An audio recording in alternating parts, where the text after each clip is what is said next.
Hello and welcome to this week's edition of Politics Today, and in this week's programme we shall be discussing how the Labour government has decided to ignore serious security concerns by cozying up to the Communist Party of China for marginal economic gains. And in this programme today I'm joined by Robert Harris, representing Voice for Justice. Great to see you, and Happy New Year to you as well. Happy New Year to you. And my good friend Robin Benson, who's a Christian commentator. So good to see you as well, Robin. I'll start off with you, Robert, if that's okay. Thank you for the work that you and your team do in Parliament to defend our Christian freedoms through Voice for Justice UK. It's absolutely critical, and we appreciate you, and you're very much in our prayers. But give us an outline and a vision for the ministry that is Voice for Justice UK for 2025. Well, the Voice for Justice UK team is doing work on a number of key fronts. So as you will know, the assisted dying bill, I prefer to call it assisted suicide, bill is going through Parliament. It sadly did go through the hurdle of the second reading, which is actually crucial, but it's not a done deal yet. This is something that affects everybody, because people are under the mistaken belief that it's just about consent, it's about what you ask for. Not necessarily. On our website, we've got a fantastic amount of resources, frequently asked questions, and very brief, concise answers that point you in the direction of what this is really about, both in this country and also in the global context, and that everyone is at risk. We're urging people to contact their MP, to inform their MPs about what their concerns are, so that when the vote comes back to the House of Commons, and indeed when it goes to the House of Lords, people will be voting the right way. On another front, we're also continuing our outreach to various parliamentarians on points of mutual interest and values. And also the Commission of Inquiry into Discrimination Against Christians is continuing its work. We're calling upon Christians within the UK who believe they face discrimination on account of their faith to come forward and give testimony about how they face discrimination. They can do so either anonymously or in public, and all of that information will be fed into a final report for the attention of Parliament. Excellent. And Robin, good to see you for 2025. Just share with us on a kind of a practical level, why as Christians we have to be so vigilant, how we have to be so grounded in the Word of God in 2025, because the level of deception that Jesus talked about in the Olivet Discourse in Matthew 25 is so apparent. And of course what we're unpacking as well is this deception on behalf of our government to cozy up to China. So share with us how as Christians in 2025 that we need to be far more vigilant than previously. It's funny, we were talking about this in the online Bible study I was leading this morning. It came up yet again. It comes up almost every week, this topic.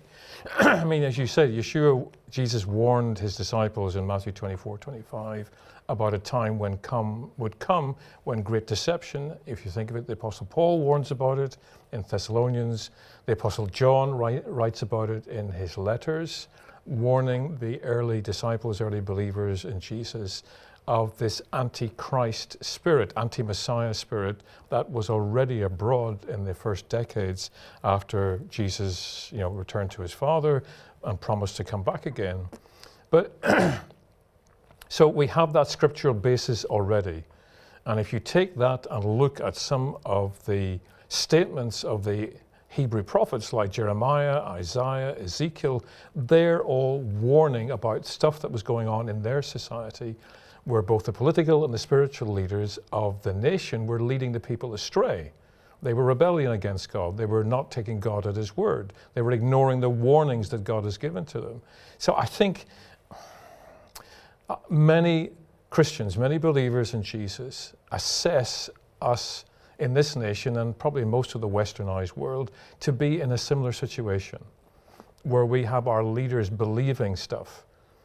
We have them doing stuff, saying stuff that if you actually approach it from a rational perspective, it makes no sense whatsoever It is totally illogical, it's irrational, it's unexplainable apart from the fact that they are already deceived. They are already deluded, and they have bought into all of these different woke ideas. I mean, we could be here for ages listing the stuff that our governments have bought into and are pushing upon the population as being the best way forward for us as a society. But it all stems back to that warning that Yeshua and the apostles give about end times deception. And it's rife, and it's getting worse. And the sad reality is, at least that many of us discover, is that there's so much ignorance, sadly, in the church, in the body of Jesus in this nation. Poor biblical teaching, so that people can't even recognize, many of them, what's going on around them, and they don't know how to respond to it because they don't understand. Absolutely, it's good analysis. I think spending more time in the Word of God would actually help. And Robert, share with us your thoughts on this kind of economic storm that is gathering around our Chancellor, Rachel Reeves, and how she suddenly decided that the best way to deal with the economic pressures that are placed on her, and as we see the UK government the economy tanking under their government policies, she's reaching out to China. And recently had that trip last week to Beijing, and says, I've come back with £600 million of Chinese investments, which will have an impact in our economy over the next 5 years. So share with us your thoughts on why she's cozying up to China. Well, I think this is all for short-term gain. It's all very nice generating this investment over the next 5 or so years. But when you look at the geopolitical tensions in the world at the moment, and you consider the American and the UK spy agencies highlight China as being the biggest security threat to the West. Now that should immediately send alarm bells going, and we should be asking, why is the government, as you're suggesting, cozying up to communist China at a time when there is a serious threat of infiltration in the universities, where there is technology theft, where the electoral system has been under threat through cybersecurity issues. There's a whole lot of examples where our infrastructure is under threat because of China.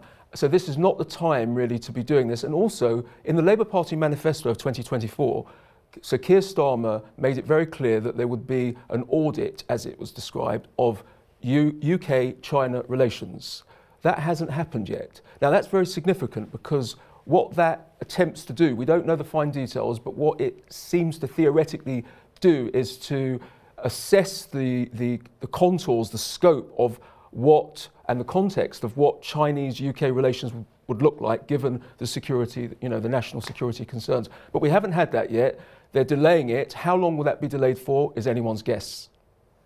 Absolutely. And Robin, kind of share your thoughts as well on our Chancellor flying over to Beijing to cozy up to the Communist Party of China when she was under huge pressure back home to actually deal with the economy. Is it a kind of proof now that Labour's economic policies are failing, and they are running to China to try and get Chinese investment to actually ease the economic pressure that this government has placed on itself through economic mismanagement?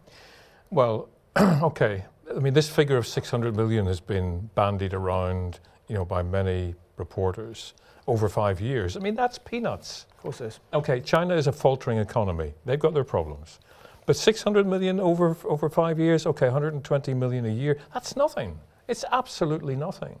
And as many political commentators point out, our political leaders come back from these visits touting these gains, and then it never materializes. It never comes to anything.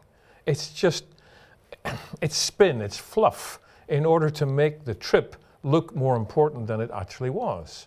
But I think we need to take a backward step, because this Chancellor is a laughingstock. There's the whole issue of her exaggerated, let's put it that way, CV, that has turned boardrooms the length and breadth of this nation against her. They do not trust her.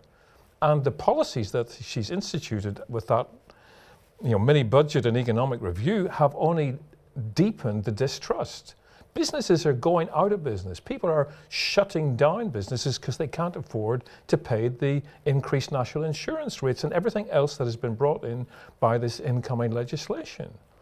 The economic problems that they inherited, true, but that we have since fallen into are as a direct result of this woman's crazy policies. And you've got Keir Starmer backing her up. It's another unexplainable, illogical set of behaviours.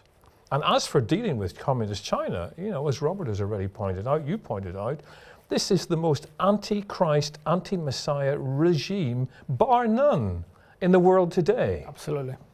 And who's persecuting its own people, who allows slave labour amongst its own people. That's why so many Chinese produced products are so cheap. It's not that they're bad, they're produced cheaply because the people are paid peanuts and work like slaves in the industries that produce them. And it is absolutely unbelievable that a Labour government who's supposed to represent the working people in this nation should be bending over backwards to accommodate this regime. It is a disgrace. Absolutely. So if we just unpack some of the characteristics of the Communist Party of China and its regime, we know that it's a totalitarian regime. And it's also a digital superpower with mass surveillance cameras that have 500 million surveillance cameras to spy into every aspect of Chinese life. They control the population through their mass surveillance cameras. They have the social credit system by if you do not apply, for example, to the rules put out by Communist Party of China, you will lose out on social benefits. So you might not even be able to get on a train, and you can be marginalized from Chinese society because they have a digital currency and a digital bank. They are responsible for stealing highly advanced military and commercial technology, mentioned that with the universities. They are building up their military armed forces. They are causing havoc in the China Sea. They're threatening Taiwan, which is a democratic nation, with invasion. They are persecuting Christians. They are putting the Uighur Muslim majority in concentration camps and harvesting their body for body organs. And yet we see that this Labour government thinks that the Chinese are their best friend and can solve all their economic problems. Just share with us how, for example, this Labour government and its leadership has completely lost any sense of moral courage or bravery in deciding to cozy up to this vile regime. Well, Sir Keir Starmer and David Lammy have said that when they met Chinese officials, they did raise with them in private some of these human rights issues. What does that mean? What did they say? How far did they get with it? They say it's better to be engaging with the other side rather than just not engaging at all. I'm reminded of William Hague when he was Foreign Secretary. He said, we cannot have a foreign policy without a conscience. Now, all of this is very lovely aspirational stuff, and the question is, are any of our governments in the Western world, certainly in living memory, living up to any moral foreign policy? And I know you want to explore this further in the programme, but it seems to me pragmatism really rules everything rather than morality and ethics. They talk ethics on the international stage when activist groups point out that so-and-so is being targeted, and there's a whole range of examples that you've cited that China needs to answer to in terms of human rights, but at the end of the day, they're just telling us, the politicians, that they are citing these things in dialogue with the Chinese Communist Party. But is that going to change anything? Clearly not. And as Robin said, the benefits, the financial benefits to us, given this 5-year investment package, isn't really worth talking about. So, yeah, I don't think there's any morality at the centre of this. It's all about pragmatism, sadly. Yeah. And Robin, what do you make of the excellent article by Ian Williams in The Spectator entitled "Labour's Kowtowing to China Will Cost Britain"? So he makes the case that the Labour government before the general election, as Robert was saying, carried out an audit to assess British-Chinese relations and gave the impression that the Labour Party were very concerned about the appalling human rights abuses in China and also concerned about the security threat posed by the Chinese regime to Britain. And considering that MI6 now has publicly classified China as the biggest threat to the UK, are they now ignoring everything in pursuit of marginal financial gains? Yes. Yeah, but selling their soul essentially. But again, what you are highlighting is irrational. It's inexplainable, other than the fact that those who are pursuing these policies in our government are deluded, they're deceived at a core level, that they cannot recognize some of the issues that Robert has just highlighted, and that they're therefore prepared to adopt this pragmatic approach. It's not even an economic-based approach, because there's so little return that we're going to receive from it. But this so-called pragmatic approach in dealing with the world's other major superpower, because I wouldn't put Russia in that category at the moment. The United States is in that category, but it's teetering on the brink of whether it will continue so. So China is certainly the superpower of the Pacific. Let's put it that way, okay? Why are we dealing with it? Well, I'm sure that the Labour government, will give a whole string of reasons why it's worthwhile. But I go back to Robert's issue of morality. What is the moral foundation of a British government who's willing to cozy up, as you've rightly put in the title to this program, to a regime that kills our brothers and sisters in the Lord, that persecutes minorities? You've got this whole Uighur Muslim minority that have been persecuted by the Chinese government for decades. And apart from a few human rights organizations who try to keep it in the forefront of the public eye, nobody else is dealing with it. Even the Muslim nations, who you would expect to be hot under the collar when it comes to their own, are practically saying nothing about it. China, we have to be careful, China is not the embodiment of all evil in this world, but it's not far off it. So we don't realize the influence that it already has. Our devices, many of them are manufactured there, even if they've got a Western company's logo and details on it. China is the manufacturing powerhouse in the world today. And we have the whole issue of Huawei, and its involvement in closed-circuit TV systems, security systems in this nation during the Conservative government. That whole thing blew up, and they were pulling these things out all over the place because they realized that they were compromised. So how many other areas of British society are already compromised before the government gets closer and closer to this regime? Yeah, but two questions. That there must be an ideological connection between the kind of extreme far left Marxist atheist ideology on behalf of so many ministers in our current government, that with China, but also wanting to implement some of the ideas that China have introduced, such as the social credit system, mass monitoring of its population, social credit systems to ensure that the population is obedient to the regime. It's all about building up the power of the state, taking away the power of the individual. But also the fact is that if you are Prime Minister, Robin, and the head of MI6 comes before you, puts a document on your desk and tells you that the biggest threat facing the UK is China, and this government then completely ignores those security warnings to get closer to China in so many ways, to have investments, their projects over here, infrastructure projects, knowing that this poses a national security risk because they somehow want to get themselves out of the economic mess that they've created since they've been in office. That is scandalous, it's outrageous, and it's damaging our national security. True, but we are already a monitored society. We can't go out of the studio, but there aren't security cameras all over the shop. Yeah. We're already monitored, okay? We are already, in some ways, a repressed society, because there are certain things that you and I can't say in public, okay? We have already become a suppressed society. And there's the whole issue of the scandalous behavior of the police, arresting people for things that they put on social media. We are already a repressed society. Okay, we might be able to, the Labour government might be able to learn some extra lessons on that whole subject from the Chinese, but we're already a way down that road, Simon. And I come back to the point that I've made twice already. We have a deceived leadership.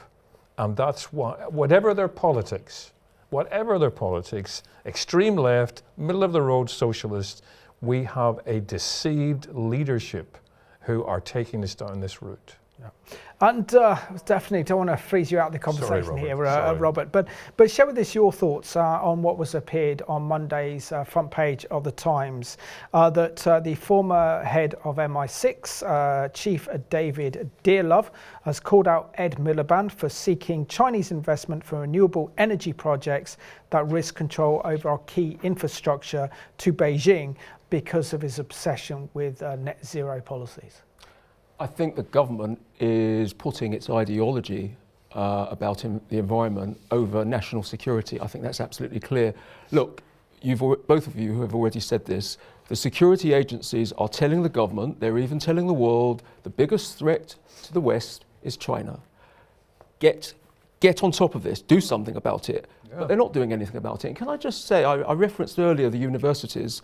This is a problem. It's one of the big elephants in the room when it comes to this subject, because you have these Chinese-British partnerships between universities where they are investing in research on a whole range of issues, some of which involves ballistic weapons, by the way. This is quite shocking to say. And all of this is out in the open. Now, most of us can see this. The Chinese government is utilizing this expertise that we're sharing with them. Rishi Sunak was bragging about the fact that we would become, the big superpower of the world when it comes to AI. Well, I don't know who's going to become the superpower, but China is going in that direction if it's not already there. Yeah. So why are we collaborating with a regime that wants to take hold of Taiwan? And that is a problem potentially waiting to happen. You've got all these minority groups, some very sizable minorities, the Uighurs, the Tibetans, Christians, must be a huge amount of people, suffering immeasurably. And isn't it interesting how this contrasts with Israel? I have to just say this very briefly. We hear endless condemnation, yes, which is just without any good foundation in condemning Israel. The current British government is speaking into that and emboldening that narrative. And yet when it comes to China and the human rights issues raised by the communist regime, we just hear a few whispers of condemnation, but there's nothing to the same level of condemnation that they are happy to direct against Israel. That is one of the big shockers of this debate. Yeah, I mean, we've already seen as well that David Lammy, when he was a shadow foreign secretary before they won the general election, says that he wanted to put pressure on international courts in order to pursue China for genocide against the Uighurs. And now he flies out last month to China, cozying up to the Chinese regime, telling us that we need to be pragmatic in our relationship with China because we need their economic investment.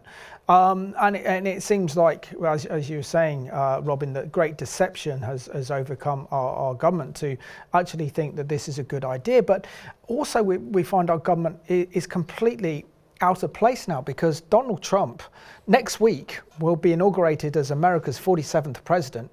If we thought he took a hard line against China when he was in his first term, he's going to take an even tougher stance against China his second term. So we are actually finding ourselves, could be the enemy of the United States if this government continues in its ludicrous position of cozying up to China.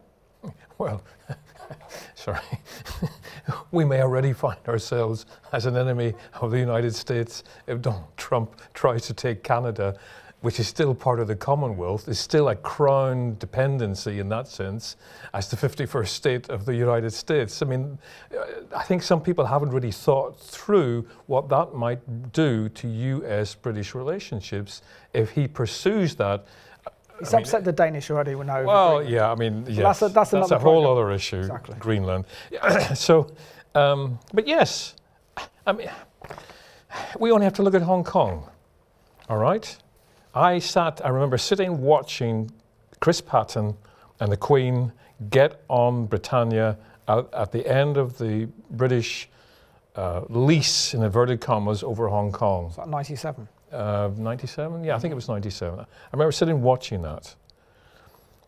And there was such hope in the agreement that had been reached by the British government with China over how Hong Kong would continue to function. China has broken that right, left, and center. It's a small plot of ground, key place in this world economically. If that government, it's not the same one, but the Communist Party of China can't keep its word in something that effectively is that simple, why is anybody trusting it in anything else? Absolutely. We've got 2 minutes left of the programme, and just want to read out a quote made by Catherine West MP, who's now a foreign minister. When she was in opposition, she was one of the most vocal critics against the Chinese regime. But she's told MPs this, that we're in a position where our economy is quite fragile, and whilst we have very clear national security concerns, we sometimes be involved with other countries where their values may not completely align with us. Just share with us this government's complete capitulation to the Communist Party of China, from David Lammy to Rachel Reeves to Keir Starmer remaining silent on the democracy supporters in Hong Kong who are being oppressed by this regime, and not even welcoming the president of Taiwan to this country because of offending China, who is threatening to invade Taiwan, which is a democratic independent state. I think that what this shows us is that when politicians are in opposition, they take the moral high ground on all the important issues, but when they're in government, they toe the line, and I think they are captured by the interests at play. Yep. So Robin and Robert, thank you so much for doing a great job on Politics Today. Gone very quickly, could definitely do another half an hour. And I want to thank you for watching this programme at home. I think we have to be aware that our government is under great delusion, cozying up to a totalitarian regime like China, with horrendous human rights records against Christians and against Uighurs, threatening nations in the South China Sea, wanting to steal our economic and military technology and innovation. And this is a serious concern. So we just pray that our government would pull back from the brink, listen to their security concerns regarding a relationship with China, and pull back from the brink. And I want to thank you for watching this week's edition of Politics Today.